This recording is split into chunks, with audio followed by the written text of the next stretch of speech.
Players learn the need for speed in this high-energy running and flag-pulling game. This is the Gauntlet. Use 4 cones to create a 5 by 20-yard rectangular space. Then use more cones to mark off the 5, 10, and 15-yard lines.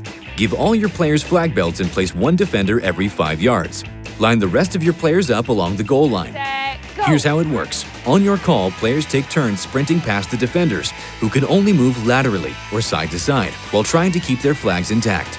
Once every player has had a couple turns to run the gauntlet, players switch sides so everyone gets turns on both offense and defense.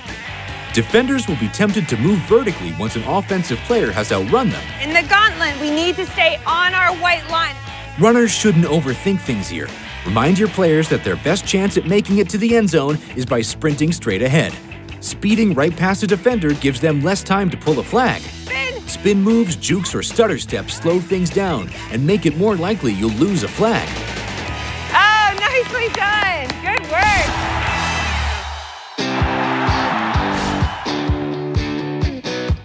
work. Players practice agility, accuracy, and teamwork in a dynamic racing challenge. This is the Obstacle Course Relay. Use cones to create 2 15-yard running lanes, marking off 3 obstacle stations along the way.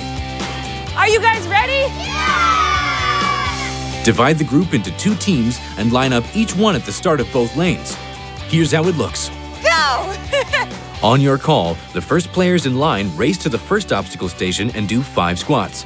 Then they run to the second station and do 5 side hops, and sprint to the third station for 5 sets of high knees. Once they're finished, they run back to the 10-yard cone and complete a pass to the next person in line. The first team to have all its players complete the relay wins. Just because the toss is the final step of the obstacle course doesn't mean players should rush through it. Remind them to save their best for last, focusing on a light touch and proper throwing form before passing to their teammate. Oh, that was so close. I think you had him by a second.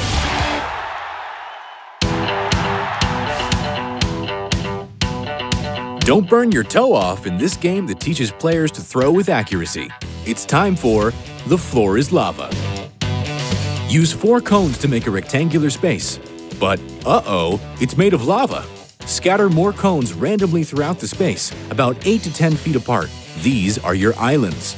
You'll need at least as many islands as you have players.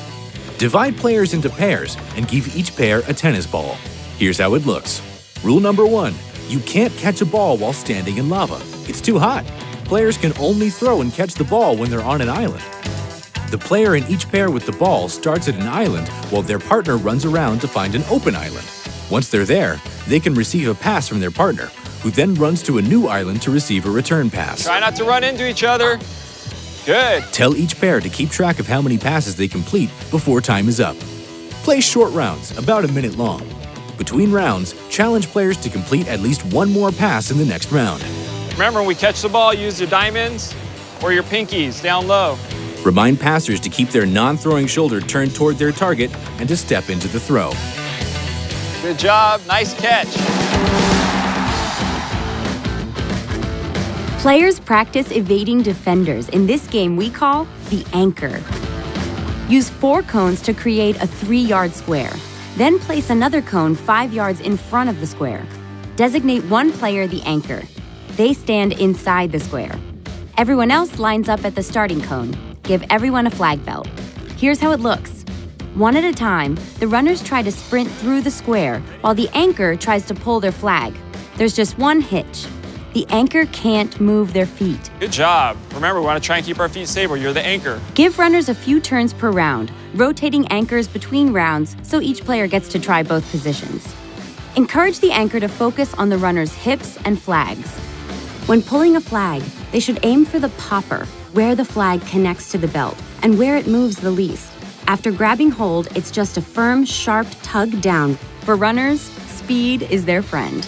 Slowing down to juke or spin just gives the defender more time to pull their flags, so encourage them to keep moving. 1, 2, 3, MOJO!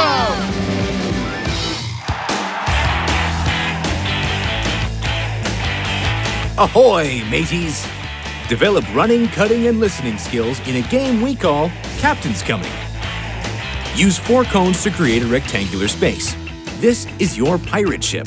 Name the sides of the ship sea, shore, port, and starboard, or north, south, east, and west for landlubbers. Here's how it looks. You call out a side of the ship, and players run there as quickly as possible. Ready! Starboard! Run, run, run, run, run! Port! Go, go, go! As you keep calling locations, players must cut and run there immediately. When you shout, Captain's coming! everyone must stand at attention, salute, and shout back. Aye, aye, Captain! Once your pirates get the hang of it, introduce new commands like Hit the deck, hit the deck! or raise the sails. In flag football, running backs rarely travel in a straight line. They have to make lots of cuts or sharp turns to get past the defense. And of course, it never hurts to develop players' listening skills and reaction time. Captain's coming! Hi, Captain! You guys are so good!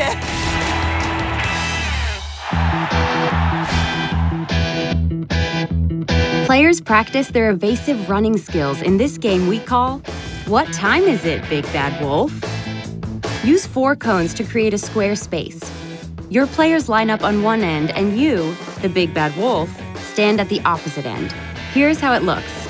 You turn your back to the playing area and your players call out, What time is it, Big Bad Wolf? You respond by calling out an hour. 8 o'clock! That is the number of steps the players must take towards you. This continues until you eventually call out dinner time and turn around to chase your players while they try to get back to the starting line before getting tagged. The first player to get tagged becomes the Big Bad Wolf for the next round. I said I was coming for you! This game is primarily about evasive running, but the wolf can also work on pursuit angles here.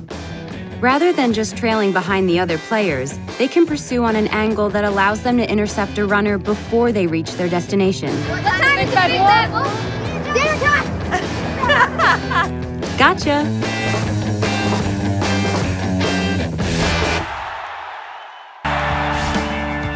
Help players master the handoff in this game we call Handoff Relay. Divide your players in half and line each group up 10 yards apart. Give the first player in one line a ball. Here's how it looks.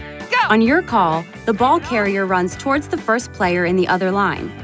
As they approach, that player starts to jog forward, making a window to receive a handoff.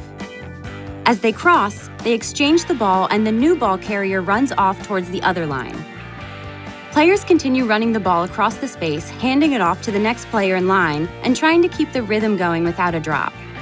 Continue playing until every player has successfully made and received several handoffs. Remember to demonstrate proper technique to receive a handoff, with the arms making a window and the elbow closest to the ball up. When handing off the ball, remind players to hand the other player the ball, rather than let them take it. They should extend their arms and place the ball firmly into the other player's body, like that. Your players will go wild for this fast-paced tag game we call Mascot Tag. Use cones to make 2 goal lines 20 yards apart with a halfway marker at 10 yards. Divide players into 2 equal teams standing opposite each other at midfield. Everyone has a flag belt. Here's how it looks. Tell each team to name itself after who they think is the fastest animal in the NFL. Then tell your players a story. The first time you mention a team's animal, that team must turn and run to the goal line nearest them. Strangest thing, I was at the zoo the other day and you don't usually see this type of animal. It was a ram. The other team, meanwhile, immediately tries to chase and grab their opponent's flags before they can make it across. Players get a point for each intact flag when they finish. Play multiple rounds, encouraging players to keep their flag safe and accumulate as many points as they can. The key is to reach for the top of the flag and pull with both hands. Players being chased, meanwhile, should lean into their advantage, speed, and try to outrun their pursuers, not letting up until they're over the goal line. Ready, 1, 2, 3, MOJO!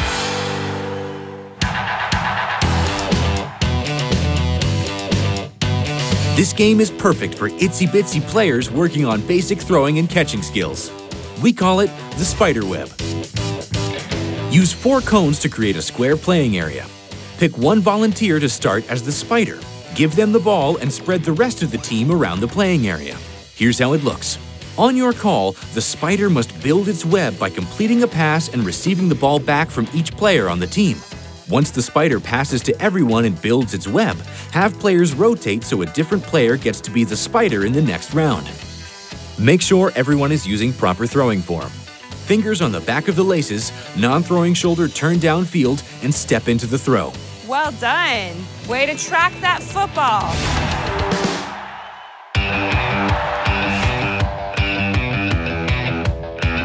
Think fast. Players work on passing under pressure in this game we call Tock. Divide players into pairs and line them up facing each other about 5 yards apart. Give each pair a ball. Here's how it looks. On your call, each pair has 20 seconds to complete as many passes and catches as possible without dropping the ball. Once time is up, take a break and start again, challenging each pair to try to beat their own score in the next round. They may be up against the clock, but players should still use proper throwing and catching form. Remind receivers to use their diamond and pinky catches. Receivers, diamond shape, ball hands are out here. Not trying to catch her with alligator arms, because every time we try to do this, it's gonna bounce off your chest, right? And tell passers to keep that non-throwing shoulder turned toward your target and step into the throw. The clock is ticking. Time. How many you got?